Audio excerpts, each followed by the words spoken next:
उद्या त्या बाबतीतली घोषणा होईल आणि उद्या आपल्याला सर्वांना की कुठला मतदारसंघ कोणाकडे व तिथं उमेदवारी कोणाची असणार आहे हे आपल्याला नक्कीच कळेल. सतीश अण्णा आपल्याच पक्षाचे त्यांनी एकनाथ खडसेंवरती टीका करताना म्हटलं होतं की रक्षा खडसेंच्या सोयीसाठी खडसेंनी उमेदवारी नाकारलेली आहे. मला असं वाटत नाही.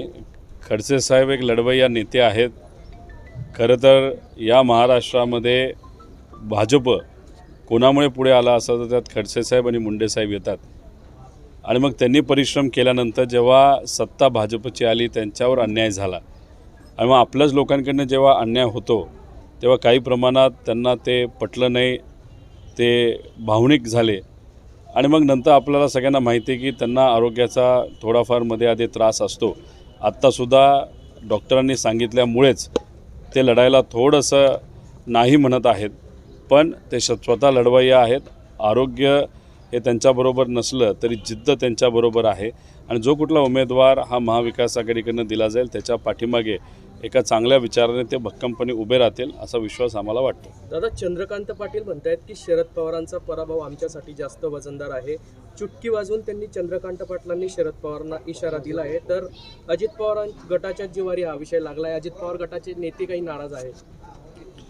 हेच ते चंद्रकांत पाटील साहेब ज्यांनी पुण्यामध्ये जेव्हा दंगेकरांचे इलेक्शन होतं काँग्रेस आणि BJPच्या विरोधात तिथं जी लढत झाली होती तेव्हा हू दंगेकर असं त्यांनी वक्तव्य केलं होतं आणि मग नंतर लोकांनी दाखवून दिलं दंगेकर कोण.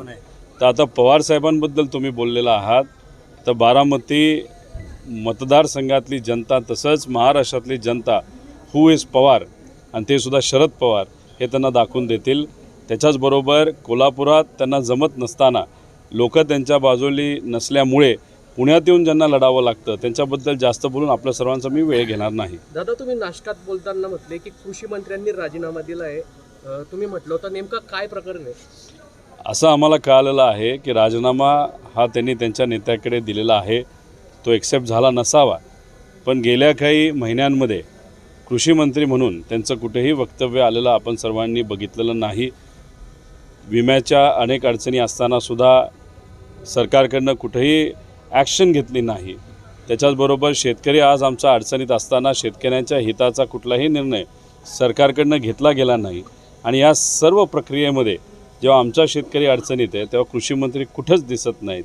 जेव्हा थोडीफार चर्चा केली तेव्हा असं कळालं की त्यांना ते मंत्रिपद मिळाल्यामुळे कदाचित ते नाराज असावे, नाही तर दुसरा कुठला तरी विषय असेल म्हणून त्यांच्या नेत्याकडे त्यांनी राजीनामा हा दिलेला आहे. एक्सेप्ट केला नसला तरीसुद्धा ते दिसत नाहीत. या बाबतीतली चर्चा सामान्य लोकांमध्ये आता मोठ्या प्रमाणात सुरू झालेली आहे. दिल्लीला जाणंच हे आम्हाला तसं बघितलं तर पटत नाही. जे दिल्लीला जातात तिथं लोकांचं त्यांच्याबद्दलचं मत फार वेगळं होतं, त्यामुळे लोक त्या बाबतीत खुश नाही आहेत. त्यामुळे अजून पुढं न जाता त्यांनी त्यांच्या बाबतीतला निर्णय हा महाराष्ट्राच्या हिताचा आणि BJPच्या विरोधाचा घ्यावा अशी विनंती त्यांचे कार्यकर्ते सुद्धा करत आहेत. दादा, यावरच अंबादास दानवे म्हटले की दिल्लीच्या बादशाच्या पाया पडायला राज ठाकरे गेले, असं अंबादास दानवे म्हटले. आता ते नेते आहेत, ते विरोधी पक्ष नेता आहेत, त्यांनी जे बोलले ते बोलले, पण सामान्य लोकांची सुद्धा हीच भूमिका आहे. जे कदाचित दानवे साहेब, मी असेल आणि इतरही सर्व नेते हे बोलून दाखवत आहेत. त्याच्याचबरोबर मनसेचे अनेक पदाधिकारी आहेत, त्यांची हीच भूमिका आहे. दादा, शेवटचा एक प्रश्न आहे. बारामतीत सुनेत्रा पवार जिंकणार नाही असं विजय शिवतारे म्हणतायत. मी माघार घेतली तरीही अजित पवारांची गुरमी कमी झाली नाही असं विजय शिवतारे म्हणतायत. विजय शिवतारे साहेब हे मंत्री राहिलेले आहेत.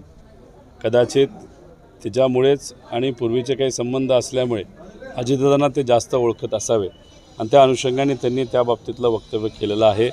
आणि सत्तेत असणारा एक व्यक्ती जो एकनाथ शिंदे साहेबांच्या जवळ आहे तेच जर म्हणत असेल की तिथं अजितदादांचा पराभव होईल, याच्यावरूनच समजून घ्या की दादांबरोबर दुर्दैवाने दादा वेगळे झाल्यामुळे स्वतःला त्यांनी एकटं कुटुंबातून पाडलं आणि सत्तेत असणारे नेतेसुद्धा त्यांच्याबरोबर नाहीत. त्यामुळे अशी परिस्थिती असल्यामुळे मला वाटत नाही की महायुतीचे उमेदवार निवडून येतील आणि दादांची जी राष्ट्रवादी त्याचा एकसुद्धा उमेदवार निवडून येईल असं आम्हाला वाटत नाही. दादा खडसेंनी माघार घेतल्यामुळे उमेदवारीमधून कुठेतरी संभ्रम आहे रावेर लोकसभा मतदारसंघात. माघार घेणं हा एक मुद्दा झाला, पण डॉक्टरांनी सांगितल्यामुळे माघार घ्यावंच लागलं आरोग्याचा प्रश्न, कारण का शेवटी ते आमचे स्टार प्रचारक राहणार आहेत, मोठे नेते आहेत. ते बऱ्याच ठिकाणी जाऊन राष्ट्रवादीचा आणि आदरणीय पवारसाहेबांच्या बाजूने तिथं ते प्रचार करणार आहेत. अशातच ते एका मतदारसंघामध्ये अडकून पडले आणि जर आरोग्याची जर काही अडचण आली तर ते आम्हाला योग्य वाटणार नाही. त्यामुळे त्यांच्या आरोग्याच्या परिस्थितीकडे बघत स्वतःही त्यांनी निर्णय घेतला आणि आम्हालाही म्हणजे आमदार म्हणून आम्हाला आणि नेता म्हणून पवारसाहेब आणि जयंत पाटील साहेबांना ते योग्य वाटलं असावं.